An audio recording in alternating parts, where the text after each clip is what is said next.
بسم اللہ الرحمن الرحیم۔ السلام علیکم ناظرین، آج کل ہم فعلیہ جملے پڑھ رہے ہیں اور آج کا ہمارا قاعدہ نمبر 4 ہے۔ قاعدہ نمبر 4 ہمیں یہ بتاتا ہے کہ ضمائر جب بطور مفعول آتے ہیں تو ان کی کیا حالت ہوتی ہے۔ یعنی مفعول جب اس میں ضمیر ہو تو وہ فعل کے ساتھ مل جاتا ہے۔ مثال کے طور پہ ہم خلق کا فعل لیتے ہیں اور فعل اور مفعول کے کمبینیشن کو دیکھتے ہیں کہ کیا صورت مرج ہوتی ہے۔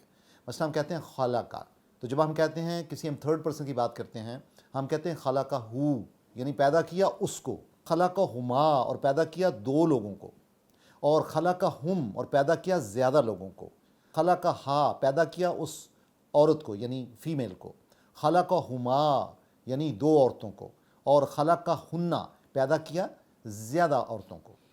اسی طرح جب ہم صیغہ حاضر میں آتے ہیں تو ہم کہتے ہیں خلقہ کا، یعنی پیدا کیا آپ کو، خلقکما پیدا کیا آپ دونوں کو، اور خلقکم اور پیدا کیا آپ سب کو، اور پھر ہے خلقہ کی پیدا کیا آپ خاتون کو یعنی فیمیل کا صیغہ ہے، خلقکما پیدا کیا آپ دونوں عورتوں کو فیمیل کا صیغہ ہے، اور خلقکنا اور پیدا کیا اس نے آپ سب عورتوں کو، اور پھر جو ہمارا فرسٹ پرسن ہے صیغہ متکلم ہے، خلقنی پیدا کیا مجھے، اور خلقنا یعنی پیدا کیا ہمیں۔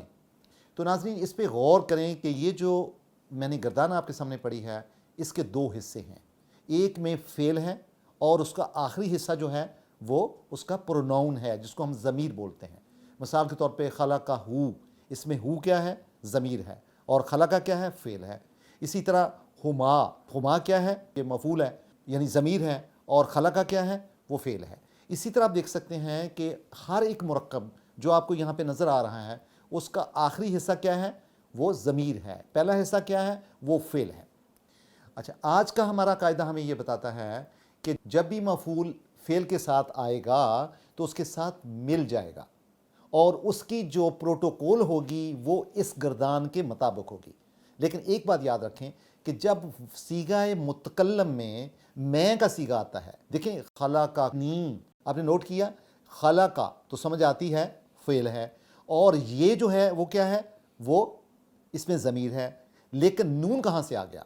تو بیسیکلی نون جو ہے وہ فعل کو اور جو یہ ہے جو یا متکلم جس کو ہم بولتے ہیں اس کو الگ کرنے کے لیے نون کا استعمال ہوا ہے، اور اس نون کو ناظرین جو کہ آپ کو سرخ رنگ سے ظاہر کیا گیا ہے ہم کہتے ہیں نون وقایا، یعنی بچاؤ کرنے والا نون، ایسا نون جو کہ یا متکلم یعنی جو ایسی یہ جو صیغہ واحد متکلم کو ظاہر کرتی ہے اور جو فعل ہے اس کو ظاہر کرتی ہے، اس کے درمیان جو نون آتا ہے اس کو ہم کہتے ہیں نون وقایا، یعنی بچاؤ کرنے والا نون۔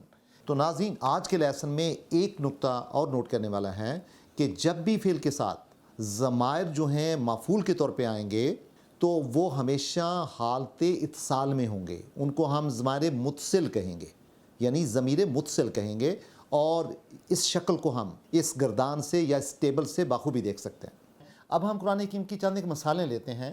مثال کے طور پر ہم کہتے ہیں جعل، اس نے بنایا، جس کا مطلب فعل، اس نے کام کیا۔ اب قرآن حکیم کی آیت آپ دیکھیں، فَجَعَلَهُمْ كَعَصْفٍ مَّأْكُولٍ، تو پھر اس نے، فا کا مطلب ہے تب، اور فَجَعَلَهُمْ تو پھر اس نے بنا دیا ان کو، کی طرح، عصف معقول ایک بوسے کی مانند۔ تو ناظرین اس میں جو فا ہے وہ کنجنکشن پارٹیکل ہوتا ہے، اور یہ ہمیشہ اس وقت آتا ہے جب پچھلی بات کے ساتھ کوئی اس کا افیکٹ، کوئی اس کا نتیجہ نکل رہا ہوتا ہے، گویا کہ کاز اور افیکٹ کے لیے آتا ہے۔ اچھا، پھر ہم دیکھتے ہیں فعلہ کے ساتھ صیغہ دیکھتے ہیں۔ فعلہ کا مطلب ہوتا ہے کرنا، کوئی کام کرنا۔ امر کہتے ہیں حکم کو۔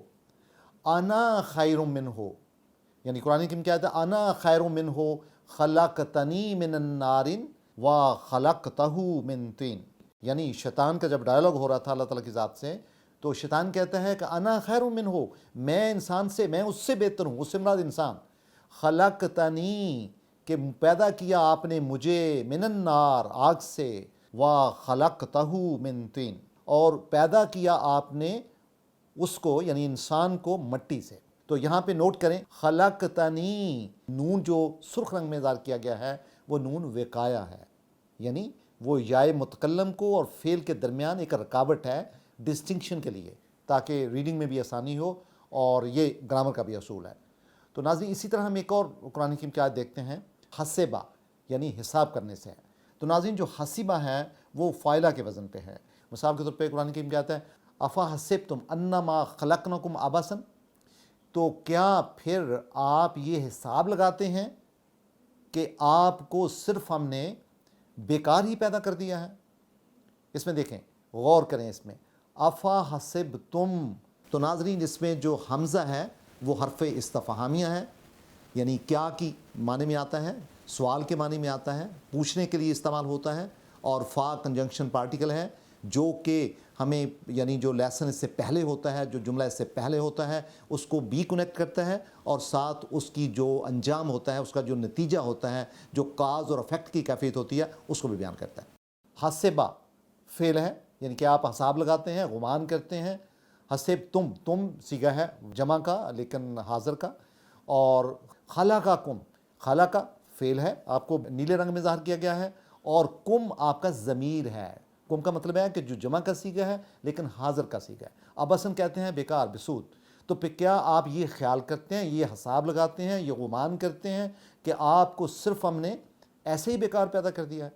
تو ناظرین آپ غور کریں ان قرآن حکیم کی آیات پہ اور ان مثالوں پہ کہ جب بھی مفعول جو ہے اس میں ضمیر ہو تو وہ فعل کے ساتھ مل جاتا ہے، یہ یاد رکھیں۔ عام طور پہ مفعول ہوتا ہے جس پہ کام کیا جائے، اس میں کسی کا نام بھی ہو سکتا ہے، کسی چیز کا نام ہو سکتا ہے، لیکن جب وہ اس میں ضمیر ہو تو وہ کیا کرے گا، وہ الگ نہیں رہے گا، وہ فعل کے ساتھ مل جائے گا۔ اور اس کی مثالیں آپ اس گردان سے دیکھ سکتے ہیں، اور یہ تینوں قرآن حکیم کی آیات پہ آپ غور کریں تو آپ کو واضح ہو جائے گا کہ جب ضمیر جو ہے وہی مفعول ہو اور مفعول ہی ضمیر ہو تو وہ فعل کے ساتھ مل جائے گا۔ یہ عربی زبان کا ایک قاعدہ ہے۔ آج کا ہوم ورک آپ کے لیے یہ ہوگا کہ آپ قرآن حکیم کھولیں، کم سے کم 20 ایسی آیات، کم سے کم 20 ایسے آپ کو جگہ جگہ ملیں گی کہ آپ کو جو ضمائر ہیں وہ بہت تعداد میں، کثیر تعداد میں ملیں گے فعل کے ساتھ ملے ہوئے۔ تو آپ کو اس کا انالیسس پہ تجزیہ یہ کرنا چاہیے کہ فعل کون سا ہے اور مفعول کون سا ہے، اور وہی مفعول آپ کا اس میں ضمیر بھی ہے۔ تھینک یو ویری مچ، بہت شکریہ۔